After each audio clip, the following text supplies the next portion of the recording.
하나님 말씀 요한복음 10장 11절부터 21절까지의 말씀 되겠습니다. 제가 봉독해 드리겠습니다. 나는 선한 목자라. 선한 목자는 양들을 위하여 목숨을 버리거니와 싹구는 목자가 아니요 양도 제 양이 아니라 이리가 오는 것을 보면 양을 버리고 달아나나니 이리가 양을 물어가고 또 해치느니라. 달아나는 것은 그가 싹군인 까닭에 양을 돌보지 아니함이나 나는 선한 목자라.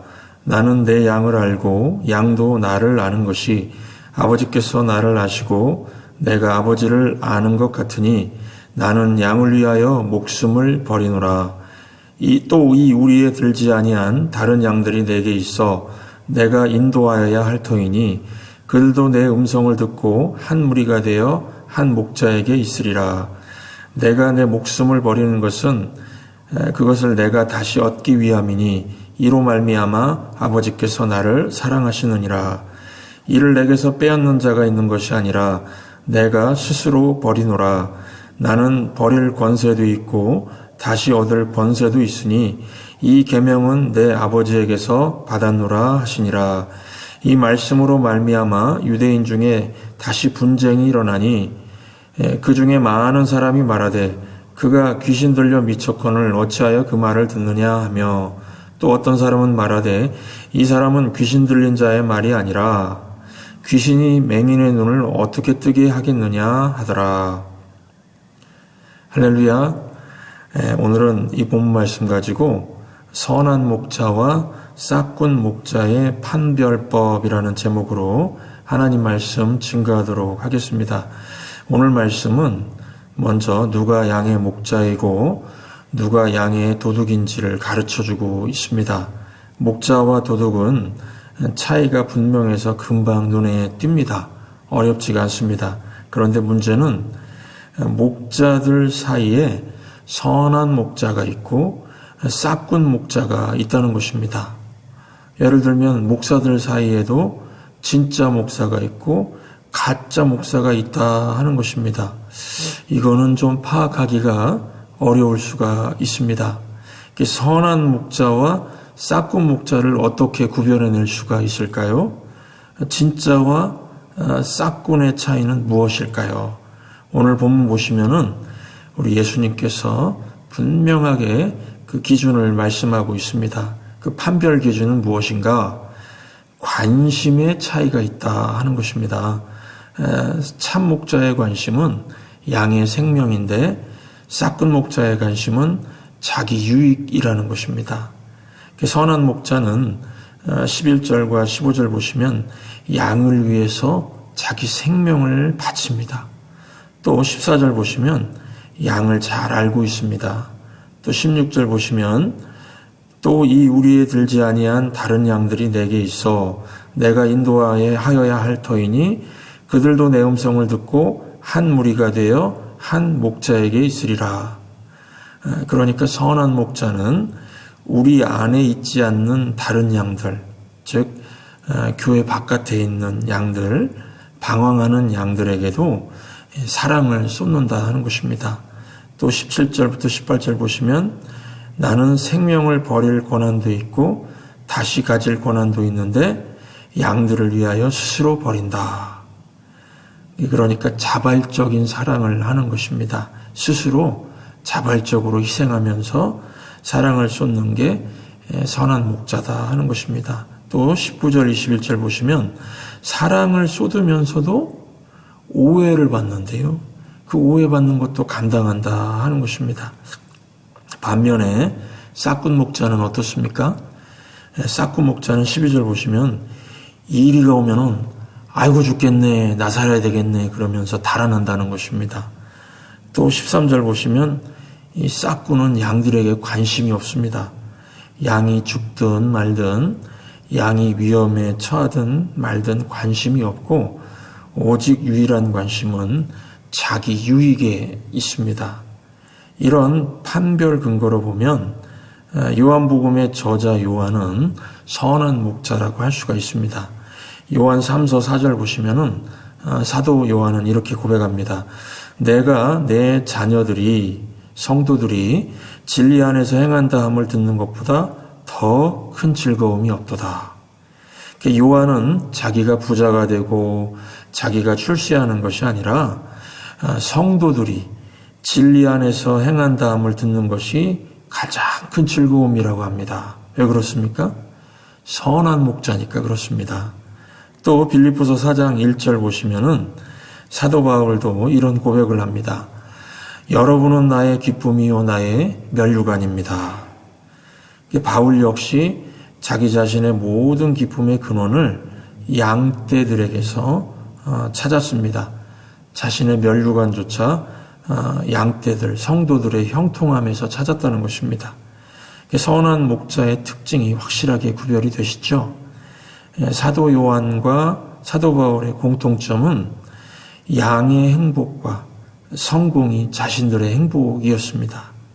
자신들의 유익이 아니었습니다.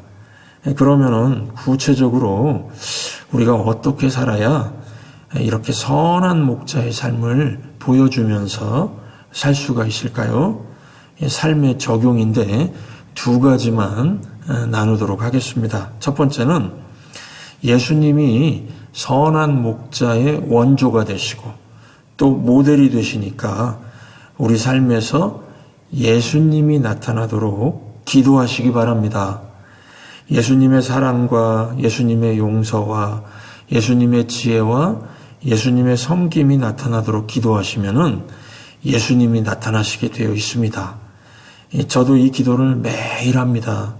예수님, 제 모습이 나타나면은 성도들에게도 또 자녀들에게도 좋은 모습을 보일 수가 없으니 예수님의 섬김과 사랑과 용서의 모습이 나타나길 원합니다.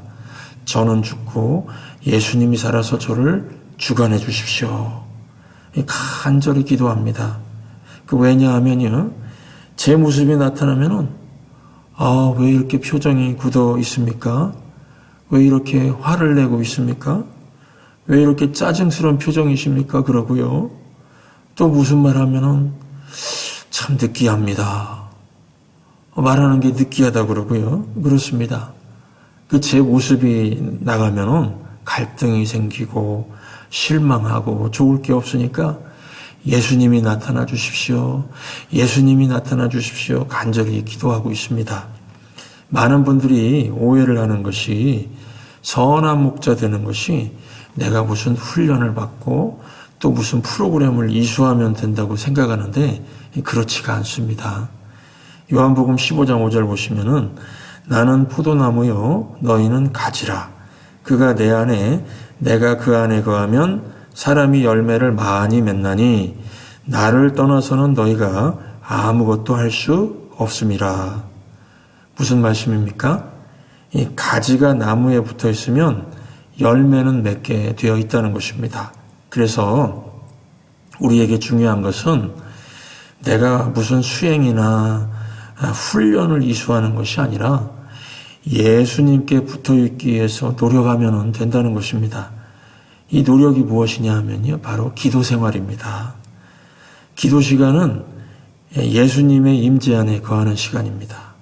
예수님께서 두세 사람이 모인 곳에, 내 이름으로 모인 곳에 내가 함께 있겠다 약속하시지 않으셨습니까? 그래서 기도 시간은 예수님 만나는 시간입니다. 예수님을 만나서 내 자아가 십자가에 못 박히고 부활의 주님이 나를 주장하시는 시간입니다. 이런 초자연적인 은혜가 역사하는 시간이 기도 시간입니다. 왜 이게 가능할까요? 예수님이 부활하셔서 지금도 살아계시기 때문에 우리 안에 찾아오셔서 이것이 가능하다는 것입니다. 이것을 설명해 주는 말씀이 갈라디아서 2장 20절 말씀입니다.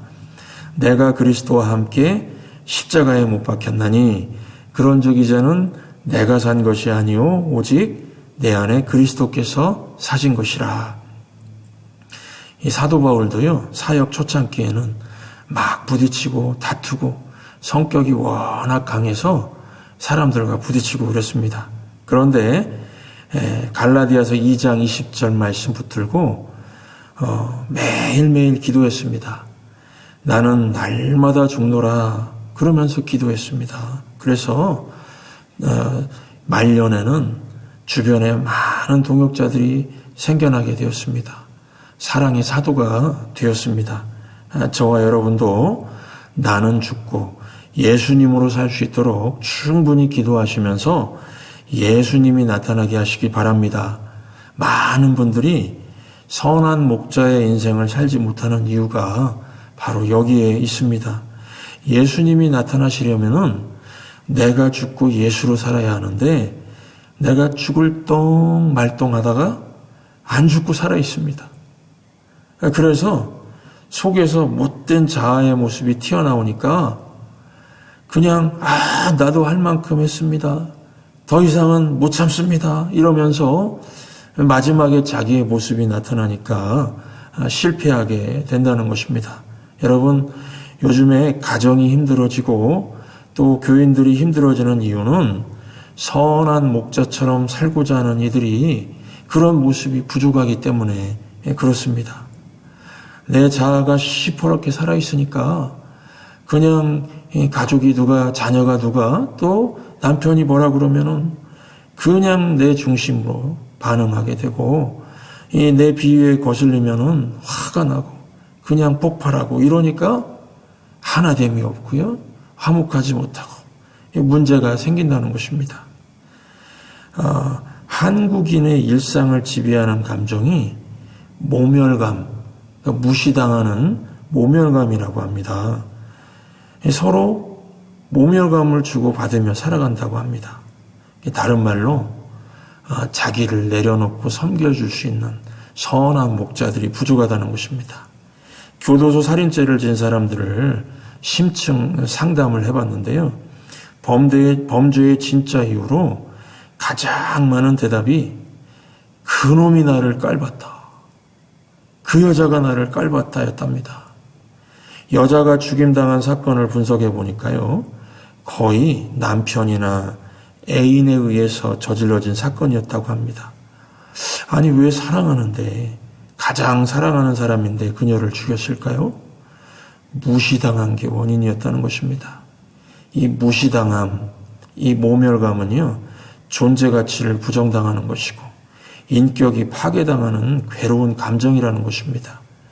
여러분, 사회가 선한 목자가 없으니까 자기중심이고 남에게 모멸감을 주고 또 무시하고 그러니까 이 폭력적인 사회로 변한다는 것입니다. 그래서 지금 이 시대는 선한 목자의 삶을 살 수 있는 성도들이 필요합니다. 이게 사회를 변화시킬 수 있는 가장 큰 대안이라고 확신합니다. 말로 상대방의 자존감을 높여주고 인정해주고 가치를 부여해주는 선한 목자들이 나오면은 가정도 교회도 사회도 변하게 될 것입니다. 지난 추석에 한국의 TV 시청률을 70% 이상 차지한 프로그램이 있었습니다. 그 나훈아 씨의 그 쇼였는데요. 그 나훈아 씨가 부른 노래 가사 한마디가 전 국민을 위로해 줬다고 합니다. 테스 형, 왜 사는 게 힘들어? 뭐 그런 내용이었다는데요. 사는 게 왜 이렇게 힘드시죠? 그 말이 그렇게 위로가 되고 격려가 되었다고 합니다. 여러분, 이것은 우리 성도님들이 매일같이 하는 말 아닙니까? 하루 수고하셨습니다. 참 힘드시죠? 제가 기도합니다. 이러면서 섬겨주면서 우리가 사는데, 우리가 그러면서 기도하고 사는데, 우리가 그렇게 많은 사람들을 행복하게 할 수 있는 존재인데요. 이런 일을 잘못하면은 안 된다는 것입니다. 그리고 이렇게 남을 높여주고 또 인정해주고 참 섬겨주고 할 수 있는 그 선한 목자 되는 길, 이 모든 것의 출발이 바로 기도에 있습니다. 자존심의 문제, 모멸감의 문제 해결하는 길은요, 오직 한 가지, 내가 죽어야 됩니다. 그렇다고 내가 진짜 죽어버리면 안 되니까 기도 시간을 통해서 내가 죽고 예수로 살면 된다는 것입니다. 간절히 예수님께 기도하면은 이것이 가능합니다. 그래서 기도에 성공하신 분들이 하는 이야기가 있습니다. 제가 기도하니까 남편이 천사로 보입니다. 기도 없으면 악마로 보였는데요. 부인이 천사로 보입니다. 그 인간이 천사로 보입니다. 이러면서 고백하는 걸 들었습니다. 이거는 우리 성도님들이 직장 동료를 만나고 또 이웃들을 만날 때도 마찬가지입니다. 기도하면은 내 안에 예수님이 나타나시니까 상대방이 귀하게 보인다는 것입니다. 사랑스럽게 보인다는 것입니다. 그러므로 오늘 또 내가 죽고 예수로 사는 시간, 초자연적인 은혜를 맛보는 기도의 시간을 꼭 갖기를 바랍니다. 두 번째는 선한 목자의 삶을 지속하기 위해서는 여유가 생겼을 때 나의 관심사를 잘 살펴야 한다는 것입니다. 우리가 예수 그리스도의 제자로 살아갈 때 항상 험난한 환경만 있는 것은 아닙니다. 주가 주신 평안을 누리게 될 때도 있습니다. 여유가 생기고 쉴 수가 있고 즐길 수가 있습니다. 대개 그런데 이때의 관심사가 나에게 쏠린다는 것입니다. 즐김 또 과시, 거드름에 치우칠 수가 있습니다. 그래서 오늘날 이 편안함의 신앙이 주는 가장 큰 유혹은 나도 모르게 싹군 목자의 길을 가게 만들 수가 있다는 것입니다. 성도들이 열심히 기도해서 바라던 대학, 또 직장, 또 결혼, 집도 장만하고 또 사업도 성공하게 되었습니다. 이제 여유가 생겼습니다. 그러면은 선한 목자라면은 당연히 어떻게 생각해야 되겠습니까? 송구한 마음이 들고 죄송한 마음이 들고 빚진 마음이 들어야 하지 않겠습니까? 나는 이렇게 편안해졌는데 아무개 성도는 아직도 그렇게 고생하고 있으니 그러면서 마음이 죄송하고 좀 불편한 마음이 들어야 정상 아닙니까? 내가 이렇게까지 누려도 되나? 그런 마음 들어야 하지 않겠습니까? 그런데 대개 여유가 생기면은 관심사는 나 중심이고 또 즐기는 곳으로 가고 또 과시하는 곳으로 가고 그렇다는 것입니다. 여러분, 일본은 한국보다 먼저 복음이 들어갔고 교회도 먼저 세워진 나라입니다. 그런데 일본에는 왜 믿는 자가 늘지를 않는 것일까요? 이 자신을 희생하려고 하는 선한 목자가 없다는 것입니다. 다른 사람들에게 무관심합니다. 나만 괜찮으면 되지 하는 그런 사람들이 많다는 것입니다. 일본의 기독교인은 인구의 1% 정도라고 합니다. 그런데 장차 믿을 종교를 말해보라면 36%가 기독교 신앙을 선택하겠다고 합니다. 그런데도 왜 믿는 자가 없는 것일까요? 이 35%에게 다가가서 섬기려는 선한 목자들이 없다는 것입니다. 자신을 낮추고 다른 사람들을 세워주고 다른 사람들을 인정해주고 또 전도하려고 하지 않는다는 것입니다. 만약에 선한 목자들이 나온다면 일본 인구가 지금 1억 3천만이니까 36%면은 4,680만 명입니다. 우리 한국 인구가 대충 5,100만 명 정도니까 거의 한국 인구에 맞먹는 수가 일본의 기독교인이 될 수가 있다는 것입니다. 그런데 이런 일이 왜 벌어지지 않는다고요? 주님의 일에 관심이 없기 때문입니다. 사람들을 사랑하고 섬기려고 하는 그런 사람들이 없다는 것입니다. 길 잃고 방황하는 양떼를 찾고자 하는 선한 목자 일꾼들이 없기 때문입니다. 이게 지금 한국교회 또 이민교회 우리의 모습, 우리의 자화상이 되어가고 있습니다. 여러분, 삶이 좀 여유로워졌다고 달라지지 마시기 바랍니다. 변하지 마시기 바랍니다. 예수님이 떠나시면서 내 양을 먹이라. 내 양을 먹이라. 죄와 허물 가운데 죽어가는 저 영혼들을 살려내라. 이걸 맡기고 가셨는데 마지막 호흡이 닿을 때까지 주의 일에 열심을 다하시다가 저 천국에 입성하시기 바랍니다. 저도 이게 제 소원입니다. 저는 가끔씩 유행가도 부르면서 이 복음을 그 가사에 심으면서 제 마음을 다짐할 때가 있습니다. 가는 세월이란 가요를 아시죠? 달이 가고 해가 가고 산천초목 다 바뀌어도 이 내 몸이 흙이 돼도 내 마음은 영원하리. 내 마음은 영원하리. 예수님 십자가 사랑에 대속의 은혜에 값없이 구원받은 것에 큰 빚을 졌는데 내 마음 변하면 나는 사람도 아니다.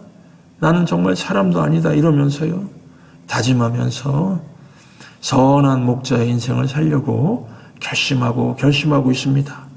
우리 성도님들도 끝까지 우리 예수님 가신 발자취를 쫓아서 선한 목자의 삶을 살아서 주변의 많은 사람들을 행복하게 하고 또 성공하게 만들고 또 하나님 앞으로 인도할 수 있는 귀한 인생 사시기를 주의 이름으로 축원합니다.